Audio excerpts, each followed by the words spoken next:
So numbers are starting to clock up and we've just hit 2 past. So we'll get started. I'm Jodie Gunn. I'm the CEO of the Australian Land Conservation Alliance.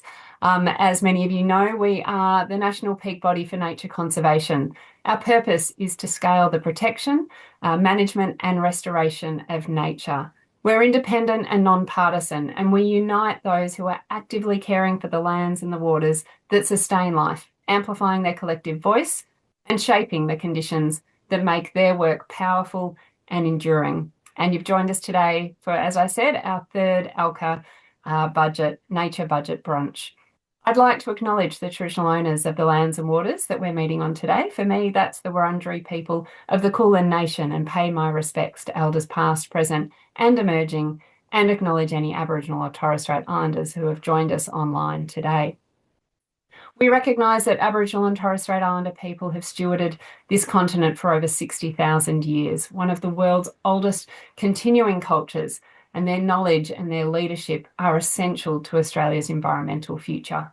And yet at a time when we should be scaling that leadership, funding decisions risk slowing that down. If we are serious about protecting nature and strengthening Australia's unique biodiversity and culture, then sustained and long-term government investment in First Nations leadership is critical. I'm going to share, unusually today, a bit of a personal reflection before we kick off the more formal proceedings. Last night was federal budget night. Normally at ALCA, we have a bit of a rhythm on this night. Michael, our policy lead, who you'll be hearing from in a moment, is deep in the detail. Monica, our communications lead, is shaping the narrative as we collectively prepare our response to the budget. It's become a bit of an annual ritual, one that we enjoy, even if in recent years there's been little to celebrate. The process and the time working on this together has been fun. But last night, I wasn't part of that. I was sitting in an emergency department with my 15-year-old son. He's okay, but as anyone who has sat in an emergency department knows, it's enough to make you stop and think.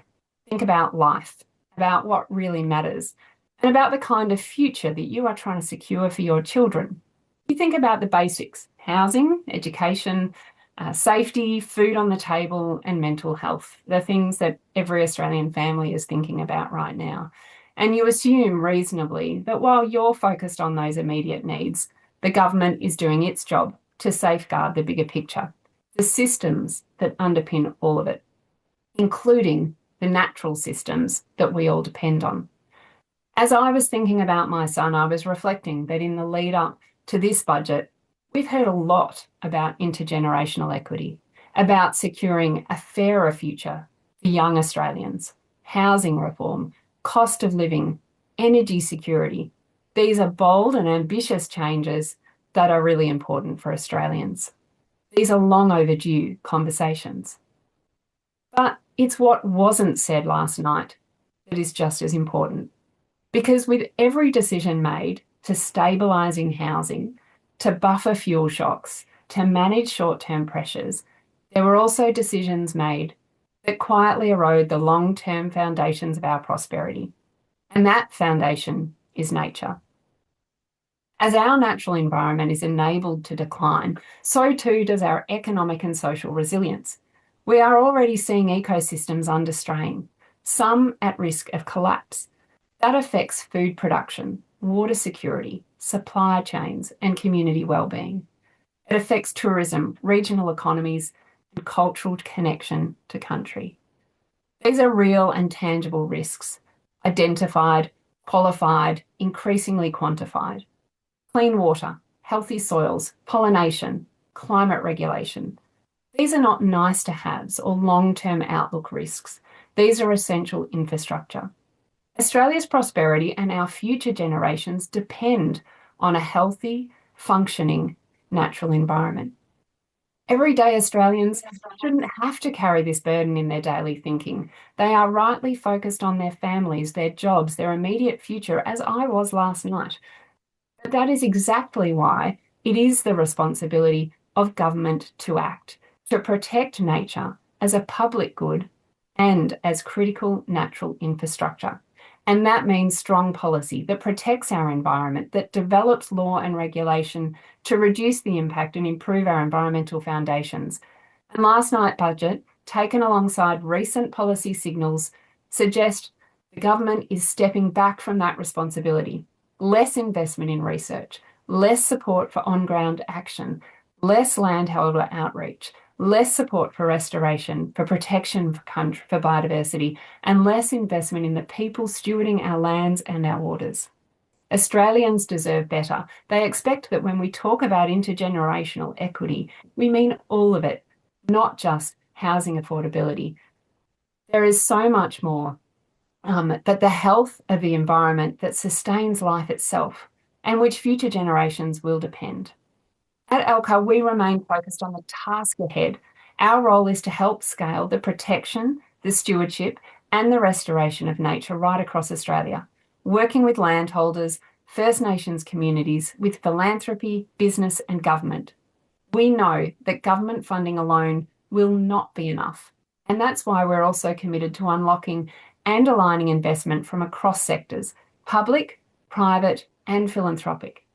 However, without clear leadership and commitment from government, the task becomes harder, slower, and more uncertain. So if we're serious about a future where Australians and nature thrives, if we're serious about intergenerational equity, then we must invest in nature at the scale the challenge demands. We must support the people and the organisations doing the work on the ground.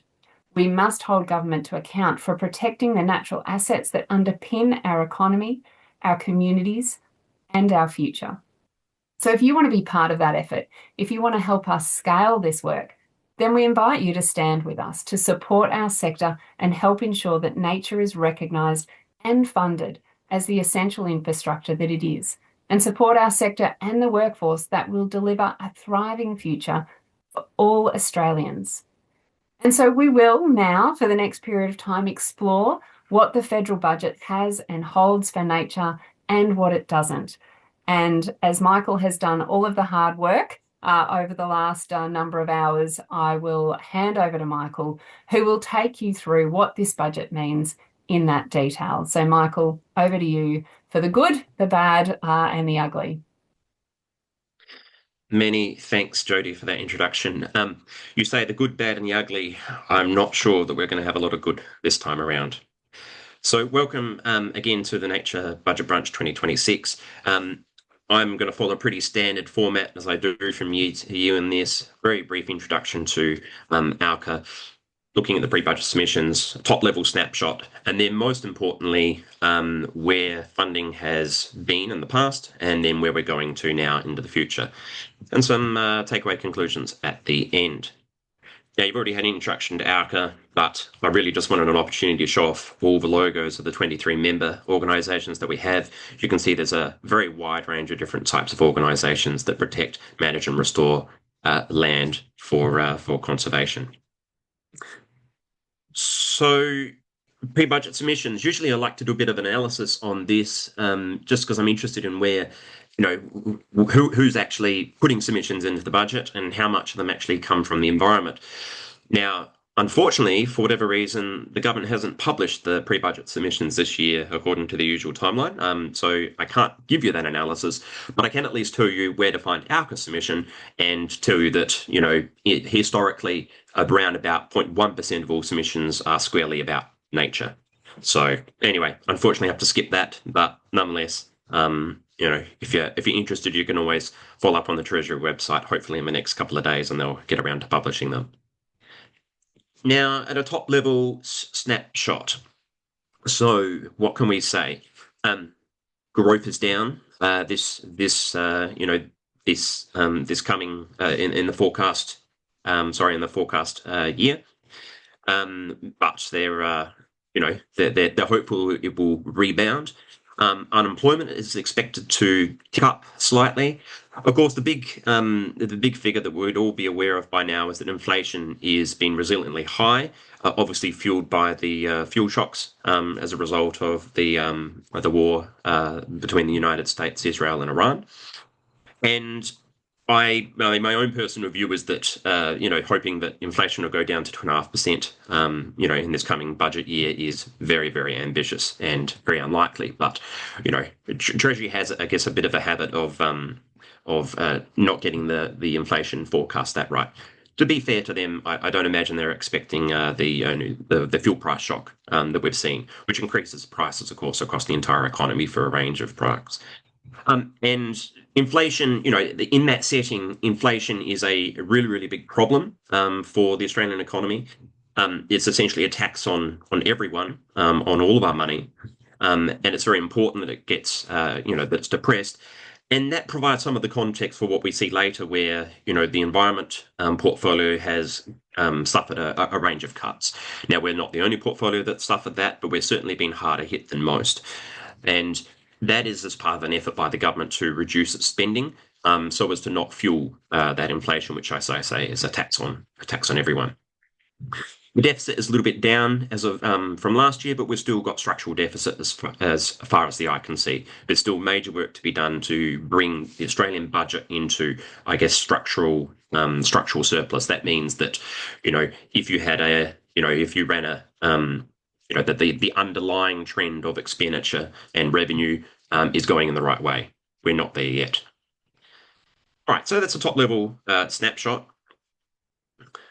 This slide I've been using for many years now, actually. This comes from the State of Environment report, so work done by them.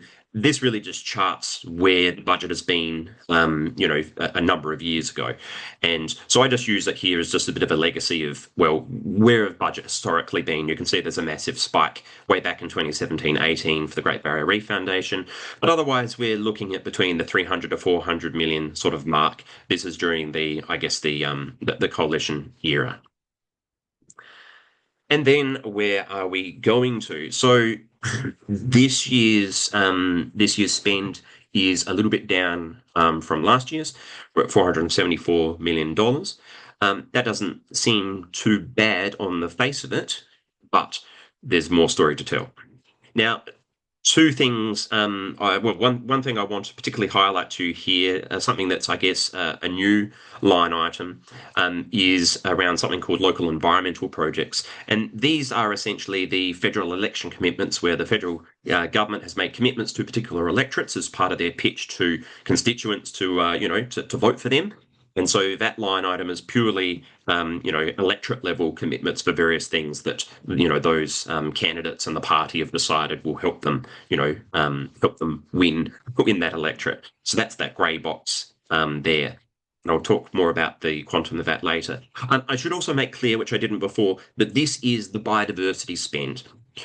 There's lots of ways of slicing and dicing the environment budget. Some might include, for example, water. Some might include biosecurity measures.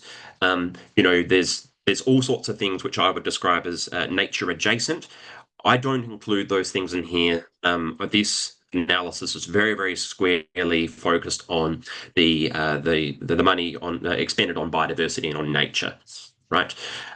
Not on things that often have another alternative primary purpose. So, for example, biosecurity is heavily skewed and focused towards agricultural biosecurity. There is some money that's spent on environmental biosecurity, but that's not captured in here, because this is just about predominantly what's spent on recovering nature. So we can see that, it is not looking too bad for the next couple of years. Then some of the programs that are currently budgeted fall away. We might expect that they would get an uplift when we get closer to those out years, but obviously we'll just have to wait and see. All right, so what are the new measures this year? What's the new expenditure? Well, the Saving Native Species program has been, it was expected that in the federal election there might have been an announcement around continuing the expenditure for this program.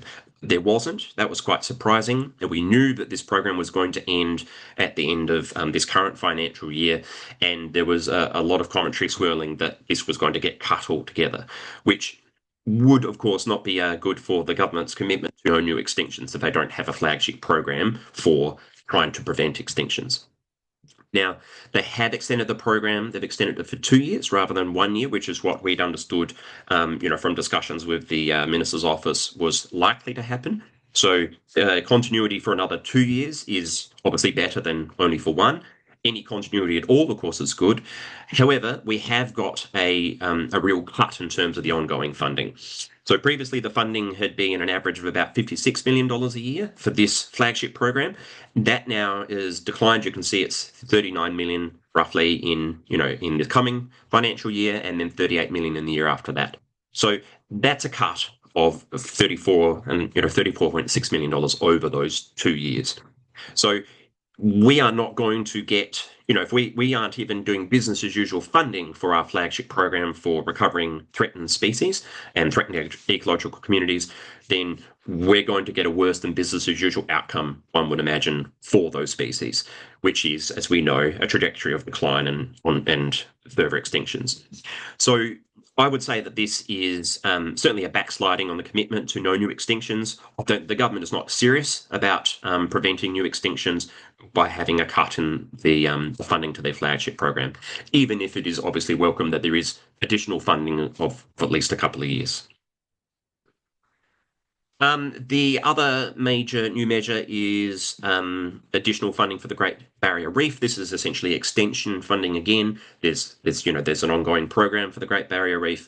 It was going to some of it was going to expire this year. This is essentially that money being funded, for another couple of years. Similarly, there's a once-off expenditure for marine parks, as you can see, of 11.5 million. Now you'll see here, and this will come up quite a bit, partially funded through savings elsewhere. Note how many of the things that I continue to talk about will have those things in square brackets, because we'll come back to that later. All right, so the analysis I provided with the graphs and so on doesn't include, as I say, some of these things which you might describe as nature adjacent. So, preparedness for the avian flu, which this is the environmental preparedness side of it. There is some funding in the coming financial year for that. You can see the amount. The climate COP, there's a serious amount of funding there too, which is, though, a reprioritisation of Department of Foreign Affairs and Trade funding to help support Pacific partners and help Australia's efforts in being the COP31, having the COP31 presidency, even though the actual conference itself is being held in Turkey. There's a small amount of money for ACU method development that doesn't necessarily get focused on just the environment, but obviously can have environmental benefits. There's some additional funding for water reforms, and there's a Indigenous culture and World Heritage amount, very, very small. But again, that's nature adjacent. But look at how many things are funding being shifted around from somewhere else. And this then, well, actually, we're not quite there yet. Some other announcements as money that's being spent. A huge amount of money being spent, at least in environmental budget terms, on trying to prioritise, fast track, speed up development approvals. So you can see some money there for trying to get those bilateral agreements in with the states and territories. A commitment over 4 years of 62 million. And a big chunk of money there for the implementation of the recently passed EPBC Act amendments. So establishing the Environmental Protection Agency, some money around supporting nature repair market methods and bringing offsets into that market. Getting approval pathways for the RFAs, the regional forestry agreements, at a landscape scale, not what I might describe as money being spent on nature, but nonetheless environment adjacent. Money for the offsets, the entity that will be responsible for holding the contributions for offsets. This one's an interesting one, to deliver offsets on behalf of proponents. So be interesting to see some additional detail there as to what exactly that entails, because that seems rather skewed towards developers rather than making sure that we actually get a good environmental outcome.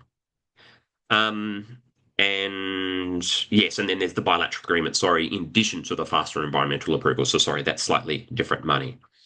So again, it's not all new money though, because a lot of this money comes from elsewhere. Okay, well, where is the money coming from? If we're hearing that a lot of the additional money is actually being funded from elsewhere, well, there is a huge, huge cut to the actual the actual DQ, the department portfolio, $2.2 billion over 14 years. Now that's a long time horizon, but you can see here just in the next financial year alone, we've got almost $200 million of cuts to the department, and that includes 378 staff being cut. That's huge. That's absolutely huge.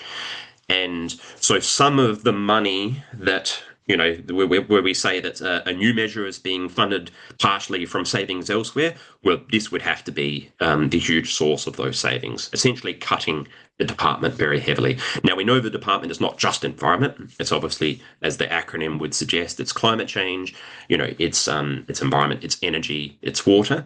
So we don't know what the breakdown is for the environment part of the portfolio. And in truth, some of the, some of the portfolio overlaps, between those different areas, some of the parts of the department. But nonetheless, that is a huge, huge cut. So, when the question, when it was put by Jody that, well, the good, the bad, and the ugly, this is ugly. This is ugly. This is the ongoing capacity of the federal government to be able to deliver for the environment is being cut heavily. Also, within those cuts, the National Environment Science Program, so the scientific research that's done to the environment, there's a decent chunk of money being returned from that program. To be clear, the program itself is not being abolished, but nonetheless, quite a considerable chunk of the funding for that program is being taken back from it and put into savings. The Australian Bushland Program, which was announced last year, just prior to the budget and the election, the Australian Bushland Program, something that ALCA has been very, very heavily involved in advocating for, along with key partners. That itself, which was meant to be a $50 million a year investment for the next 5 years, that's been cut, including for our current financial year. So $13 million of money taken from there. There are others. There is a number of other programs which have found themselves being cut and contribute to these savings. There's also the land care ranges. Now, I don't know if people remember this announcement way back when the current Labor government was first elected. They had a commitment to expend $90 million to employ and upskill up to 1,000 land care rangers. Well, they didn't appear in the budget in subsequent budgets. Only last year did it finally appear in the budget in the out years. So that means like in the last few years, the 4 year 4 years that you get shown in every budget. So it was, a bit off in the never. Well, that's been cut completely now from the forwards. So, that promise is gone. It's broken. Also, just there's a minor thing, but I just piqued my interest. You might recall that ahead of the election, there was some concern over the environmental impacts from salmon fishing down in Tasmania, and there was some money earmarked for the Maugean skate. Well, that money has not all been spent, and so they've shifted $5 million of that money now into not even this coming financial year, but the financial year afterwards. So I don't know, I just find that interesting. All right, and I always like to have a look at some of the performance measures for the department on the environment portfolio. There's a lot of them, but I've just picked out a few. They are on track for 30 by 30 in terms of quantity, at least thus far they have. They are, so that's obviously positive. They are changing the protected areas target for marine to maintain or improve upon the 2023-24 baseline. So they haven't got, I guess, a very clearly delineated increasing target for marine protected areas. And every single year, the expectation is that the threatened species performance will be on track to maintain or improve trajectory from previous year. Except, that's always a little bit cute because we know that the current trajectory is actually bad. So maintaining that you have the performance indicator that says, well, we're going to maintain or hopefully improve the trajectory means there's that even the budget papers say that, well, look, we've agreed to, in terms of measuring our performance, we've agreed to allow for ongoing decline because that's the current trajectory. So, I feel like I've gone through this a lot quicker than I expected, but maybe that's just because the news, there's not a lot of news of additional funding and what those different programs look like. The news is really money being taken left, right, and centre. So I've probably gone through this too quickly, but that's just the nature of this budget. Um, so what are the conclusions? All right, well, the actual amount is not too much in terms of the programmatic expenditure on nature is not too much less than last year, right? It's $474 million. It's only $16.4 million less than last year. However, that doesn't encapsulate the dramatic cuts to the department itself. Also, there's been cuts to a range of different programs, which is providing some savings, more savings actually than that number would indicate. But we'll get to that in a moment. So, as I say, major cuts for departmental capacity. 378 staff cut across the entire department. That's huge. That's absolutely huge. The flagship threatened species program has been extended. It's been put on life support, but it is cut compared to the business as usual amounts. So we're seeing a deliberate decrease, in spending on our threatened species recovery. As I say, there's been moderate program cuts across a range of different programs. I've highlighted the Australian Bushland program, which was only announced last year, but now has already been cut. The National Environmental Science program, not this coming financial year, but the financial year after that, $67 million being cut from that from that program. Those land care ranges being cut altogether. So there's $90 million removed there. And then there's these local environment projects, which really are actually helping to buffer why it is that the environmental spend is not quite a bit lower than otherwise it would be. So it's hard not to, if you're being a bit cynical, you might suggest that some of the cuts to these other programs are helping to fund these local environment projects. Now, remembering that these are the electorate specific commitments, election commitments that various Labor Party candidates have made, and the Labor Party has made, and now they're being delivered on for those particular electorates. Now, I haven't done a detailed analysis of all those projects, so I can't tell you whether they are particularly good environmental projects or not. They may be brilliant, they may not be, but nonetheless, that's an interesting reprioritization of around about a tenth of the environmental spend. Outside of the money that's spent specifically on the recovery of nature, there's a major focus, as you can see, on development approvals and fast-tracking development approvals. That's clearly the priority of this government.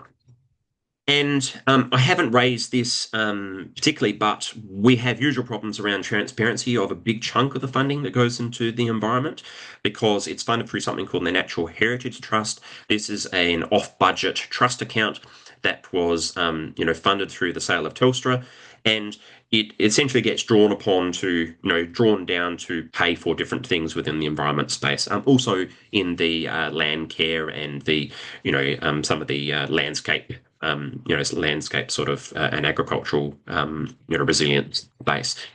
But we don't know exactly where that's all at because, as I say, it's not very transparent exactly how the money is drawn down.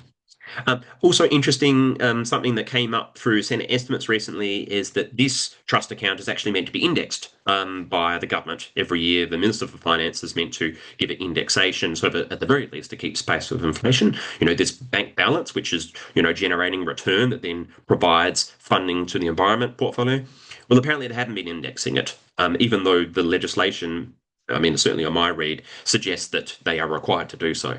So anyway, that's a rabbit hole issue, which no doubt ALCA and others will chase down. We'll work out. Well, hang on, if our sort of off budget balance trust account is not helping to deliver for nature, it's not increasing, it's not being indexed as it's meant to be, then nature is just losing again. This is a slide I've actually used for a few years now. I'll try to update it, I promise, in future. But just to give a bit of a context around, where are the longer term trends, and what are the structural trends around the environment budget? It's only 2% larger now than it was about 10 years ago. And that's despite having economic growth, that's been over to 2.4% on average, for that most of that period. So in real terms, for nature, budget for nature is declining. It's in real decline. It's in not just being chronically underinvested in, it's also in real decline. And some great analysis from the Biodiversity Council, from Mr. Elton. We've talked about this before, but just that context around how what are described as nature negative subsidies are in the order of 50 times larger than the money that's spent in biodiversity. Now, I haven't got an updated figure for this yet. I'll certainly work on that before I come back to you next year on the budget. But you can see the order of magnitude, right? It is tremendous. So, you know, budgets are about priorities. When you have people say, "Oh, sure, you want to fund nature, but what about hospitals? What about schools? What about all these other things that are clearly things that people do really value?" It's about priorities because we don't have to take from hospitals to be able to fund nature. We could just take some of these subsidies that are being described through the Biodiversity Council's analysis as being nature negative, as being, actively harming nature. We could redirect that funding and still have plenty of funding available. So it's also interesting to see ALCA's media releases progressively over the last number of years. Australia can't afford this bad budget for nature. Federal budget leaves nature underfunded again. Well, things are getting worse, not better. We're now on life support. Yes, the overall spend is not too far down off of what it was the previous year, but we're starting to see lots of cuts to ongoing programs, and we're seeing reprioritisation of funding. And very, very importantly, we've got that huge, huge cut to the department itself. So the capacity of the government to deliver environmental programs and outcomes, is being dramatically eroded. And that's actually it. That was a lot quicker than I expected. But as I say, this is the problem when you've got a quick and bad story to tell. Michael, thank you for sharing that information and deep dive with us. I know how much time and effort goes into undertaking that analysis and doing it so quickly after the budget was announced. So I know that ALCA and the sector appreciates the work and time you've put into this. Listen, we're going to Q&A now. Before we do, I guess just a quick wrap. You've heard it from Michael just now. A worse than business as usual outcome. A trajectory of species declines and further extinctions. So, that's what we have facing us, but also that's what charges us forward. We do have a number of questions, and it might be worth not having those slides too far away in case you need to go back to anything. So just to put that on your radar, Michael, in advance. But I'm just going to run through the questions as they come through. So Kate Andrews asked, what percentage, now I'm not sure if you're going to have the answer to this, but what percentage of the current staff levels is in that cut? Does it include associated departmental agencies? Does it include NEPA, for example? NEPA now has hundreds of staff, some of whom used to be in the department. There might be the energy component. It could be being absorbed elsewhere, perhaps in another department. Really, the big question here is, what do we know? Do we know anything more from the budget papers than what you've told us with regards to staff levels and cuts and any movements of those between departments, perhaps, if we're trying to look for a silver lining? So, very good question. I've just managed to pull it up while you were speaking. So, the staffing levels as of this current financial year across the entire department. So this is resourcing for the Department of Climate Change, Energy, the Environment and Water. It doesn't include the various other entities that are their own statutory entity. So I can't give you a detailed breakdown of individual, you'd have to know the machinery in government, know exactly where each, organisation, institution reports and so on. But in terms of what's provided here in the budget papers for the department as a whole, their average staffing levels from this financial year are 4,816. And they're dropping down to, in the next financial year, to 4,438. So if you ask the next question, I can very quickly work it out as a percentage as well. So No worries, will do. And turning your mind to explaining the two different allocations of funding relating to handling environmental approvals to the states. So when I mentioned you might want to go back to your slides at some point, you had two different funding allocations on one of your slides that related to environmental approvals. And there's just, can you tell us a bit more about what the difference between those different allocations are? yes. Now, the number for the percentage decrease of staffing is 7.8%, just roughly, right? 7.8% cut in staffing. So, that's obviously very considerable. In terms of the next question, look, we don't have a lot of detail yet. One is around fast tracking approvals with the states and territories. And one presumes that's, I guess, a level of support around their own environmental impact assessments that occur within those states and territories. And the other one is around money to support the bilateral agreements where they have the opportunity to devolve EPBC decisions in certain circumstances to the states and territories. Now, there's no more detail than that in the budget papers. There's something that we'll have to inquire directly with the government and the department about to get to the bottom of exactly how that money is intended to be spent. Thanks, Michael.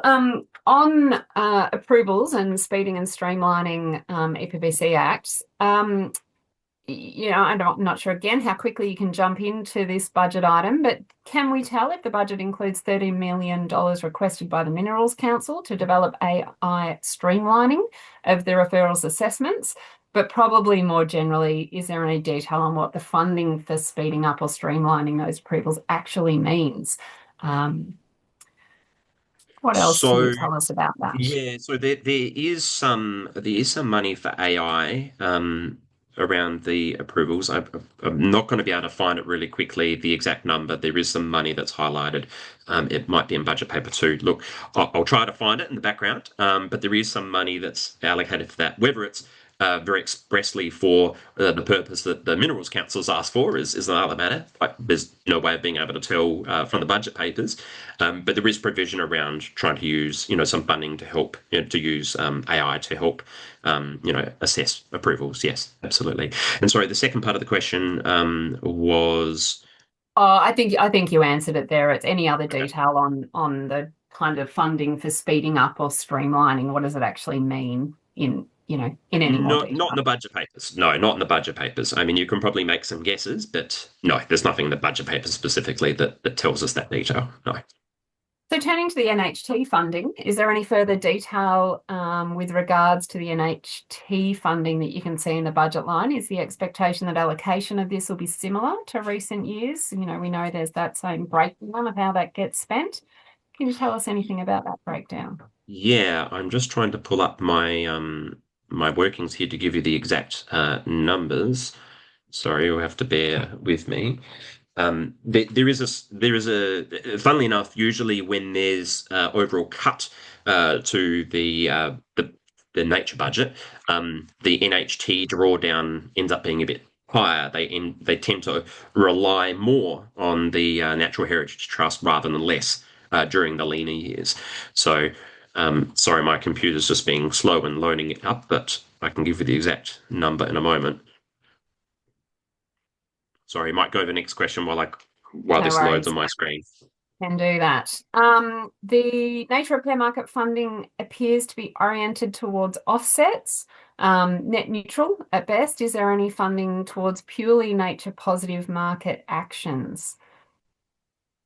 All right. I'm not So sure the budget just papers will allow us to answer that question, but perhaps. look, so just going back now to the NHT funding. The estimated actual funding for this current financial year, so not next budgeted year, was $219 million.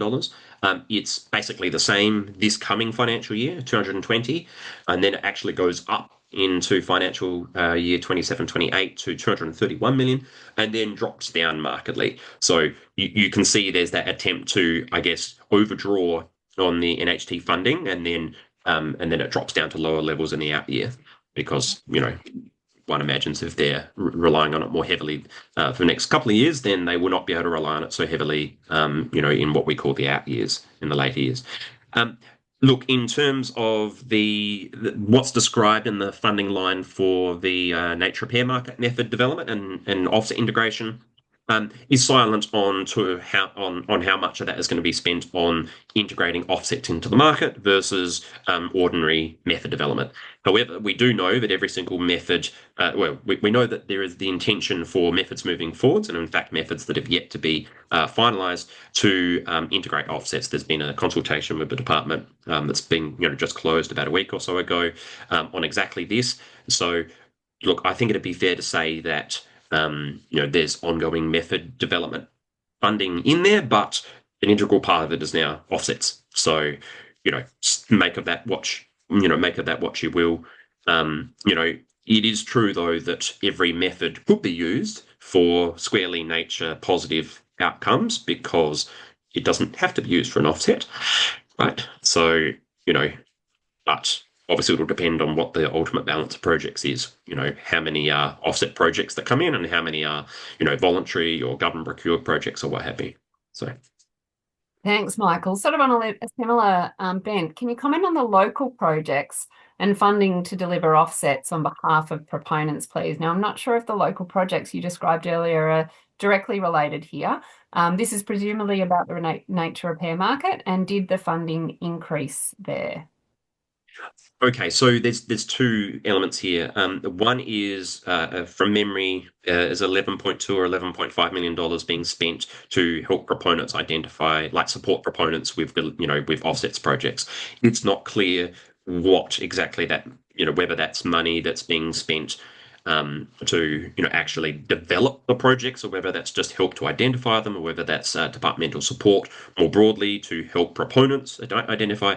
So we don't have that detail. It is, however, interesting that there's there's funding being actively assigned for the purpose of finding those offsets to help proponents. So that in and of itself is quite an interesting choice.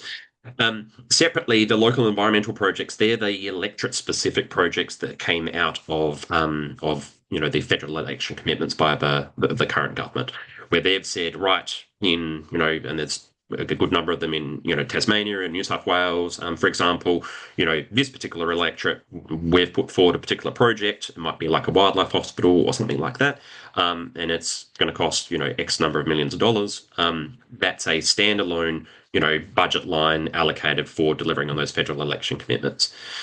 So they're quite separate things. And in terms of are they value for money, well, you'd have to go in and you can actually, and I'll see if I can find the link. You can actually look at the projects that have already been announced and the money has already been, allocated. So you can have a look yourself and have a think about whether you think it's good value for money or not. But, I obviously haven't done that analysis. Thank you. And as you were just talking about states, there's another question that's come in here related to that. Any views on funding status on a state breakdown, especially, for example, from WA? And thank you, Larissa, for your thanks for the quick analysis under the circumstances. So, Michael, any further detail on the status of state funding, and perhaps you could extend any commentary to any recent state budgets that might have come out? Sure. So, I mean, not, I mean, apart from like individual projects within programs, I mean, there's nothing in the budget papers per se that I can see that allocates a certain proportion of money to particular states. I mean, the federal government will run programs and then, they announce how much they spend on a program, and then the money, obviously, whether it goes to that state or the other gets announced at a later date. So no, there's nothing in the budget paper, the federal budget papers, around what's going to be the ultimate breakdown. And the reality is that, the government may not, would not know what the ultimate breakdown is. So for example, with the Australian Bushland Program at the moment, they're in the process of putting out tenders and things like that. So they don't know what they're going to get, and what will, what then, will be the breakdown of state allocations. Just on the WA budget, I haven't done in-depth analysis. Obviously, though that budget was very lean on nature, there's two things that I guess came up in terms of our very, very quick analysis.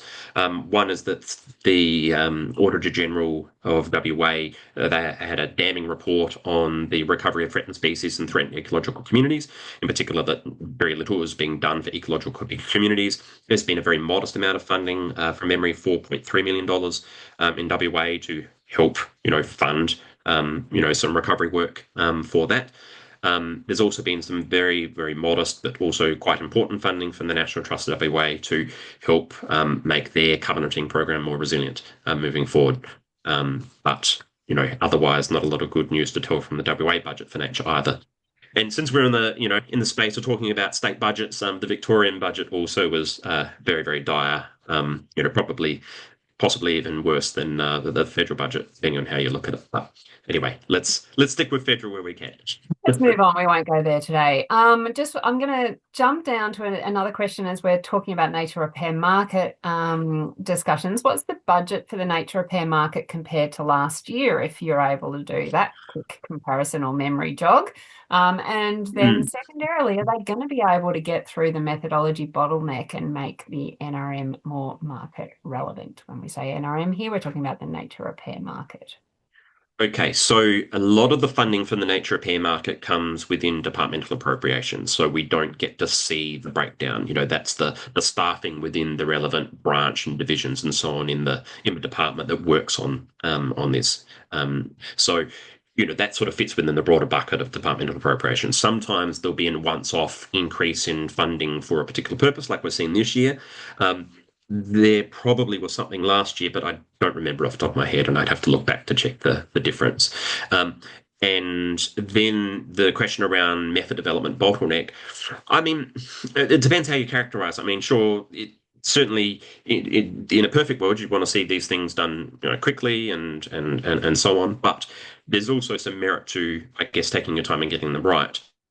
This is a completely new market. There's a lot of unknowns that still need to be resolved. I guess on balance, I'd be preferring to see that it takes the time it needs to get it right. And part of the problem around allowing offsets into that market before the market has, I guess, had a chance to, set a lot of its rules and processes, is that we now have this big additional complication in the market, before it's had a chance to really, I guess, to get going and really set the appropriate standards and so on. So I'm not sure I agree with the characterization that there's a bottleneck per se. It's certainly maybe going slower than some may like, but I'd prefer it takes as long as it needs to in order to get it right, or at least right enough. So. Thank you, and I think that's sensible. Can you provide any overview of the nature adjacent budget announcements? Give us any more context, any more detail, light and colour on these nature adjacent budget announcements? Yeah, I mean, there are more things than the list that I've provided, and there may be some that I've missed because I haven't done a deep dive in the entire budget. I've been focusing on where there are the obvious nature-related things. Look, I probably don't have too much to say at this stage, other than just a couple of quick observations. Interesting to see that the avian flu preparation, for example, has been sort of lumped in with protecting native species to try to make it seem like the threatened species funding is more than otherwise it would be. That's sort of been bundled together, so we had to unpick that to go, well, okay, hang on, preparing for the avian flu, is that squarely an environmental spend? I mean, there's arguments either way, but it certainly isn't what I'd describe as threatened species recovery funding. Like, it's clearly around, preparing and trying to prevent certain things. So anyway, so there's those sorts of that sort of colour and light, I guess, that is happening. Look, I think I ran through most of it really quickly before. Probably the biggest area of funding that I didn't mention because it wasn't a new budget measure, but it's been raised in previous years, is the water buyback scheme for the Murray-Darling Basin. That's quite we don't know the total quantum, because it's not for publishing, because it's commercially sensitive. The government doesn't want to say how much money they've got for water buybacks in advance of doing them, because then that that helps to set expectations in the market. But we know the general cost of that is quite large. And so that's probably a very considerable expense that, depending on how much of that you consider to be environmental water and benefiting the environment, is a big spend. So, if you're being kind, you would include quite a considerable amount from that in, biodiversity spending. But historically, we've sort of left water to one side because it's very hard to unpick. It is. It is indeed. You talked about the nest funding, Michael, and what we're seeing in the budget there is, a significant decline in the ongoing nest funding, potentially halving what could be available. But is there any other information around similar things like that, including a specific question here around CSIRO funding? Do we know anything about CSIRO funding? There is something in the budget on CSIRO funding, but I'm really sorry I didn't delve into the detail of that. I'd have to Question on quickly notice, find Sam. that, We and can come. We it can might come be that back I can to find you. it and paste it in the chat. Yep. And sorry, what the nest funding? I mean, look, the funding is not being affected for the next financial year. It's all the what's described as uncommitted funding. So things that clearly haven't been allocated to particular academic projects and things, research projects yet.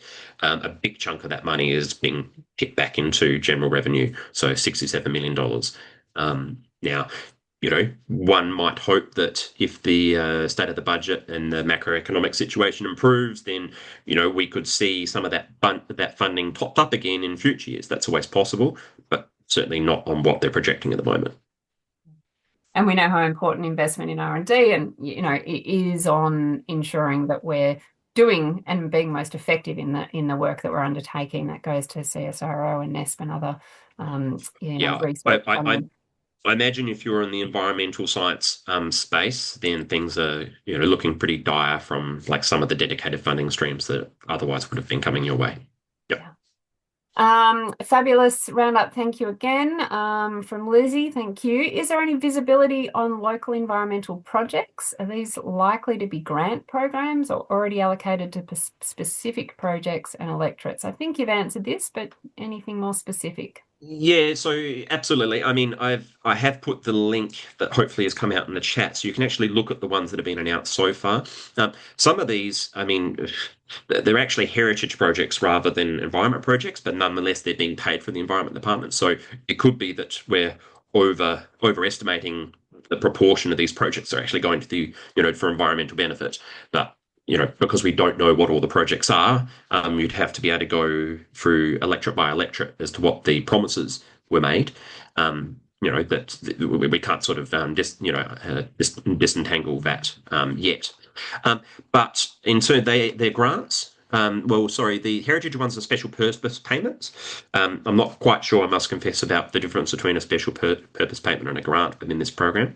But just to give you a bit of a flavour of the grants that have already been announced, there's the Science for Wildlife in New South Wales, who've received about $3.5 million of funding for Blue Mountains Koala Stronghold project. There's the Byron Bay Wildlife Hospital, $2 million. Port Stephens Koala Hospital, $3 million. There's some salt marsh management in Bateman's Bay, 600,000. Moving into Victoria, there's $7 million to revitalise Bendigo Creek. And in WA, in Fremantle, there's Protecting Sampson Park of 1.7 million. There's Metro Environmental Revitalisation of the Swan River in WA, that's 850,000. Anyway, there's a few others in there. I won't go through literally all of them, but you get a sense of the sorts of projects. And if you follow that link, you'll better see. Now, I think the question is, well, hang on, how do we, if we're interested organisation, can we can we apply for funding? No, you can't. No, Already committed. these are already committed through election commitments. So if you didn't get a Guernsey during the election, then you're not going to get a Guernsey through this particular this program. No. Absolutely. We're at 11:55 now. We do have an hour and a half actually booked for this, but I think given where we're up to, we will try to wrap up close to the hour. There's only a couple more questions. So let's see, Michael, if we can rapid fire these ones. I think this is an important point. The nature economy was meant to underpin productivity, but it appears that productivity is only mentioned in relation to speeding up approvals. So, for example, is there mention of how investing in natural capital or improving nature on productive landscapes might be related to improvements in productivity? Any commentary there? Well, Data. look, I mean, nothing in the budget papers. There was the environmental accounts that were released. It was about 2, maybe 3 weeks ago. I'll see if I can find the link and put it in. Which does, I guess, underline the importance of nature to the economy. But those findings through that government process are certainly not reflected in the budget papers themselves. Otherwise we would see not the dramatic cuts that we've seen. We would see at the very least business as usual funding or an uptick. Look, I mean, the point needs to be made repeatedly, and I'm not sure that it is getting through yet. I mean, we're obviously trying for our part. Others, hopefully are trying as well. But the importance of nature to the economy. So even if you're not someone who particularly cares about a unique and amazing and wonderful wildlife and plants and so on, and doesn't have a sense of the intrinsic value of nature, the fact that it does underpin so much of our economy and productivity, and the sheer range of supply chains that are utterly dependent on a functioning ecosystem. They might be very specific ecosystems, or they can be more broadly. If you're an agricultural producer, maybe you're a major one with holdings all across Australia. Good luck in making sure your pollination services or your erosion control or your desalinization of landscapes and things like. There's so many things that an underinvestment in nature and an overdrawing of the natural capital account, basically, constantly drawing down on nature in the hope that it's just going to somehow rebound by itself with that investment. That's not how infrastructure for anything else works, right? One doesn't pretend that, for example, if you keep driving in a road and you never invest in trying to repair the road, that the road will last forever or that it will somehow magically come back. There's been a presumption that nature will always do that, but we're pushing nature too hard and too fast.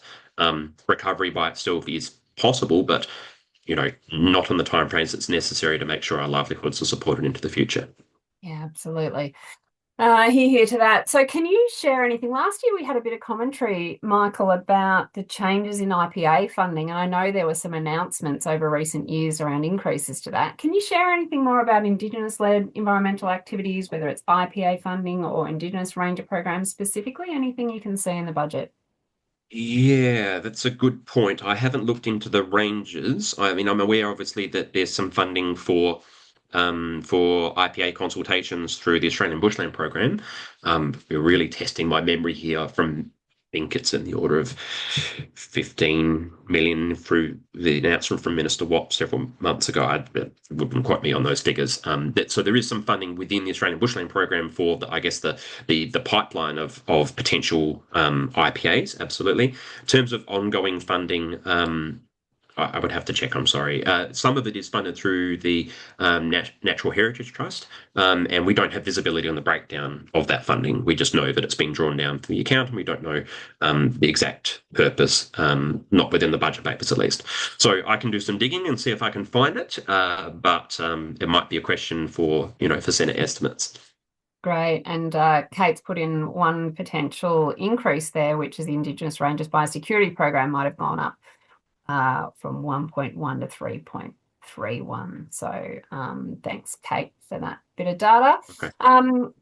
There are always winners and losers. Somebody rightly points out, maybe we can kind of head towards ending this with a happy note. Are there any other winners? And maybe they are nature adjacent winners, and it might be related to, renewable energy, decreased reliance on fossil fuels, for example.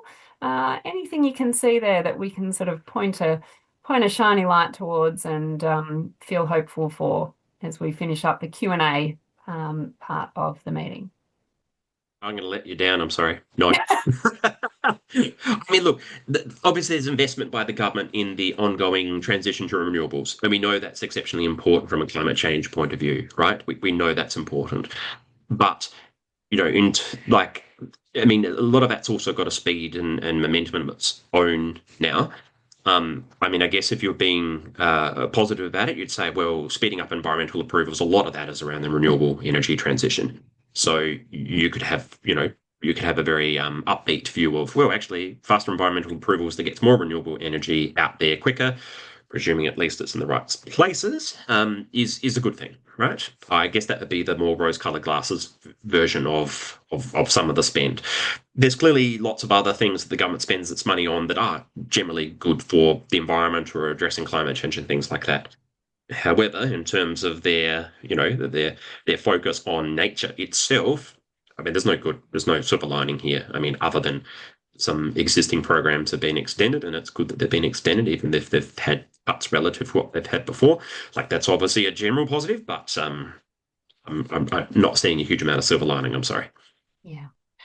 Well, what is clear, and that's come through some of the comments here too, is that more needs to be done. More needs to be done to drive better policy, to ensure stronger investment. More needs to be done to mobilise community and to coordinate as a strong sector. And I think ultimately it doesn't matter if your perspective is that of being really focused on scaling natural capital or pushing to ensure we're recognising that we are part of nature, that you're a nature lover, or that you are trying to change the way we value nature. All of those perspectives, when you're trying to mobilise the community, are relevant, they're important, and ultimately what matters through all of that is, and what is common through all of that is that we need nature. And we are decreasing our investment in that at our peril, as we have heard from Michael.